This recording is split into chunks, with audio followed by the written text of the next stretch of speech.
Hello दोस्तों, मैं महेश सैनी स्वागत करता हूं आपके अपने YouTube channel GK Mahesh sir में। दोस्तों, आज मैं बात बता देना चाहता हूं। आज हम पढ़ेंगे नदी, जो बहुत ही इम्पोर्टेंट और इंटरेस्टिंग टॉपिक है। हर तरह की एग्जाम में यहाँ से क्वेश्चन पूछे जाते हैं, चाहे आरएएस की बात करें, चाहे आईएएस की बात करें, चाहे राजस्थान पुलिस हो, पटवार हो, एलडीसी हो, अदर कोई भी कॉम्पिटेटिव एग्जाम हो, सभी में यहाँ से क्वेश्चन पूछे जाते हैं। ब्रह्मपुत्र नदी के बारे में दोस्तों बात करें तो यह सबसे बड़ी नदी है और भारत में किस जगह से होके गुजरती है उसके बारे में देखते हैं, और अंत में कहाँ पे जाके ये विलीन हो जाती है।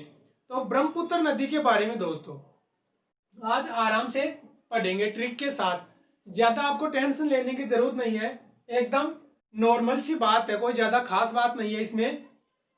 एकदम ट्रिक से पढ़ाऊंगा मैं आपको। तिब्बत से यहाँ पे निकलती है, जगह बताऊंगा कौन सी हिमनद से निकलती है, इसकी सहायक नदी कौन सी है, लंबाई कितनी है, भारत में लंबाई कितनी है, ये इसके बारे में बताएंगे। दोस्तों, अगर मैं वीडियो शुरू करने से पहले बता देना चाहता हूँ, मेरे वीडियो में अगर सब्सक्राइबर नहीं किया तो प्लीज सब्सक्राइबर कर लें और बेल आइकन का बटन दबा दें।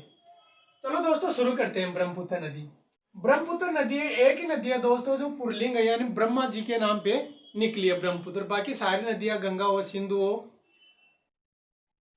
जितनी भी नदियां हैं वो स्त्रीलिंग के नाम पे है। चलो दोस्तों, शुरू करते हैं, ज्यादा टाइम ना वेस्ट करते हुए। यहाँ पे दोस्तों तिब्बत में, चीन में एक जगह है, वैसे तो तिब्बत नाम की जगह चीन के अधीन हो गई है, तिब्बत नाम की, लेकिन यहाँ पे तिब्बत जगह पड़ती है। फिर यहाँ पे एक हिमनद है, कौन सा, चिम यूंग और दुंग। ये चीन के नाम है दोस्तों, इसी तरह से होते हैं नाम, चिम यूंग दुंग। एक हिमनद है यहाँ पे। उद्गम कहां से होता है, चिम यूंग और दुंग से। फिर यहाँ पे कैलाश एक पर्वत पड़ता है, कौन सा, कैलाश पर्वत। वैसे दोस्तों आपको चोटियां हैं, 4 चोटी, वो याद करना है क्रम से। पिछले एग्जाम में क्वेश्चन पूछा हुआ था, कौन सी, काली जीप, काराकोरम, लद्दाख, जोस्कर और पीर पंजाल और धौलाधर। काराकोरम, लद्दाख, जोस्पर और पीर पंजाल और धौलाधर, ये चोटियां, इनका क्रम याद करना है। काराकोरम, लद्दाख, जोस्कर, पीर पंजाल, काराकोरम, लद्दाख, जोस्कर, पीर पंजाल और धौलाधर, ये याद करना है। यहाँ पे उद्गम होता है चिमयुंग दुंग दरे से, हिमनद से। चिमयुंग दुंग हिमनद से इनका उद्गम होता है यहाँ पे मानसरोवर के पास से। फिर यहाँ पे ये निकलती है कैलाश पर्वत से होके, निकलती है। फिर अगर बात करें इसे चीन में क्या कहा जाए तो इसे सांगपो या सांपो कहा जाता है, सांगपो या सांपो कहा जाता है। चीन में क्या कहा जाता है, सांगपो या सांपो कहा जाता है। कैलाश पर्वत के निकट से यहाँ से निकलती है हिमनद, चिम युंग दुंग हिमनद से निकलती है। फिर उसके बाद में ये अरुणाचल प्रदेश में एक दर्रा है, यांग्याप दर्रा।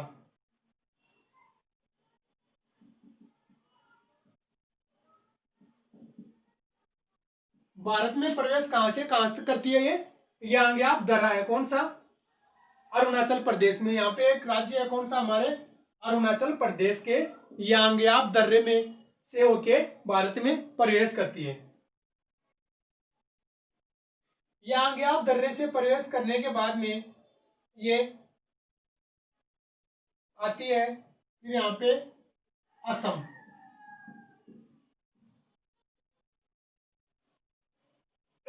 असम है, असम में प्रवेश करती है। असम में कौन सी जगह, डिब्रूगढ़।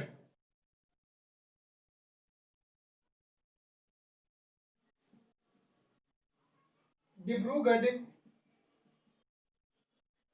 और गुवाहाटी असम यानी ब्रह्मपुत्र नदी के किनारे किनारे बसे हुए हैं। ब्रह्मपुत्र नदी के किनारे डिब्रूगढ़ और गुवाहाटी असम के शहर है। असम में प्रवेश करती है। असम में एक जगह है यहाँ पे सदिया। सदिया से धुबरी जो भारत का जलमार्ग है NW2, सदिया से धुबरी 891 किलोमीटर के लमसम है। सदिया के निकट यहाँ पे प्रवेश करती है। फिर यहाँ पे एक द्वीप है, कौन सा, माजुली द्वीप, सबसे बड़ा द्वीप है। वैसे भारत विश्व की बात करें तो विश्व में तो ग्रीनलैंड है। विश्व का बात करें तो विश्व का तो ग्रीनलैंड है, लेकिन ये सबसे बड़ा नदीय द्वीप है।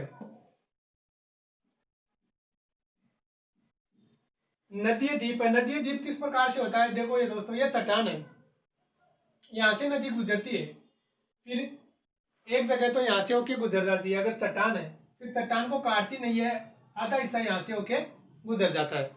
फिर यहाँ पे ये नदी ये जगह कटती करती करती करती और यहाँ पे करती करती ये जगह ऊपर हो जाती है। फिर वो यहाँ पे ऊपर वो जगह हो जाती है, उसी से ये द्वीप बन जाता है। उसी प्रकार से इसे मांजुली द्वीप द्वीप है। यानी द्वीप का निर्माण किस प्रकार से होता है, यहाँ पे नदी गुजरती है, फिर आधा हिस्सा इधर से आधा हिस्सा नीचे से, फिर ये जमीन को यहाँ से काटती हुई जगह ऊपर हो जाता है, तो ये द्वीप बन जाता है। उसके बाद में असम माजुली द्वीप ब्रह्मपुत्र नदी के किनारे, ब्रह्मपुत्र नदी पर है। डिब्रूगढ़ गुवाहाटी ब्रह्मपुत्र नदी के किनारे बसे हुए। उसके बाद में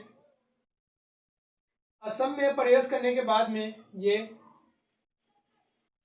पश्चिम बंगाल, यहाँ पे पश्चिम बंगाल, वेस्ट बंगाल,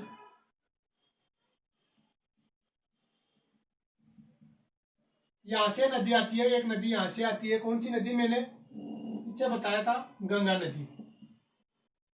गंगा नदी और ब्रह्मपुत्र नदी मिलती है, तो गंगा नदी को बांग्लादेश में क्या कहा जाता है, पद्मा। गंगा नदी को बांग्लादेश में क्या कहा जाता है, पद्मा।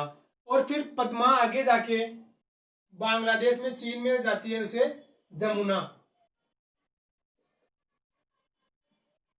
मेघना कहा जाता है, लेकिन इसे जमुना कहा जाता है। बांग्लादेश में पद्मा को क्या कहा जाता है, जमुना। और दोनों सहायक नदियां हैं, गंगा ब्रह्मपुत्र नदी दोनों जाती है चीन में, तो वहां पे हो जाती है मेघना। उसके बाद में मेघना ये हो गई, फिर आगे जाके ये बंगाल की खाड़ी में गिर जाती है। बंगाल की खाड़ी। ये थी दोस्तों बात नॉर्मल सी। उद्गम कहां से होता है, चिमयुंग दुंग से। चिम युंग चिमयुंग दुंग से। लंबाई की बात करें, लंबाई कितनी है, 2900 किलोमीटर। भारत में बात करें तो भारत में 1346 किलोमीटर। कुल लंबाई कितनी है, 2900। सिंधु नदी की कितनी है, 2880। गंगा की कितनी है, 2525। और भारत में ब्रह्मपुत्र की कितनी लंबाई है, 1346। उसके बाद में सहायक नदियों की बात करते हैं। सहायक नदी, ब्रह्मपुत्र की सहायक नदियां कौन कौन सी हैं, तो देखते हैं दोस्तों। यहाँ पे धनसिरी, तीस्ता, मानस, बूढ़ी दिहांग,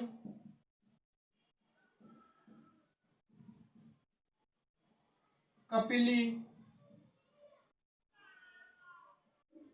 जिया बरेली,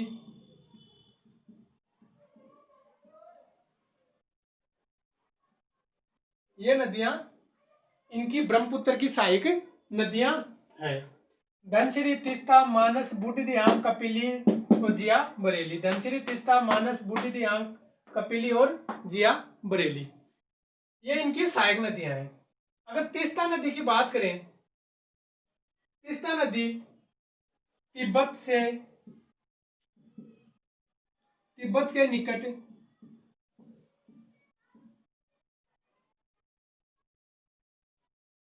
नीतामू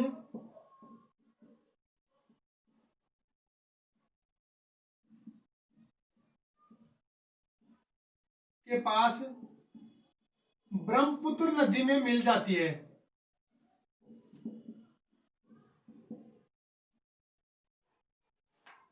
तीस्ता नदी तिब्बत के निकट नीतामू झील के पास ब्रह्मपुत्र नदी में मिल जाती है। एक बार ये चर्चा में रही थी।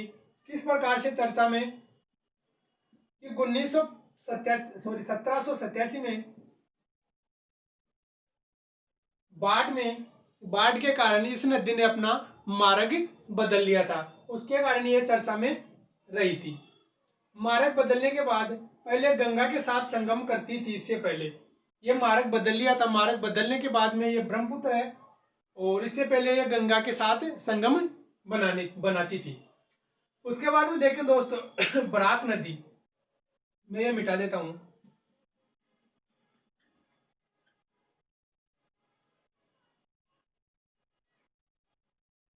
बराक नदी उद्गम बात करें नागालैंड में माउंट जापो के निकट से उद्गम होता है। कौन सा? बराक नदी का। बराक नदी का उद्गम कहां से होता है? नागालैंड में माउंट जापोवा के निकट से। उसके बाद में बराक नदी पर मासिन राव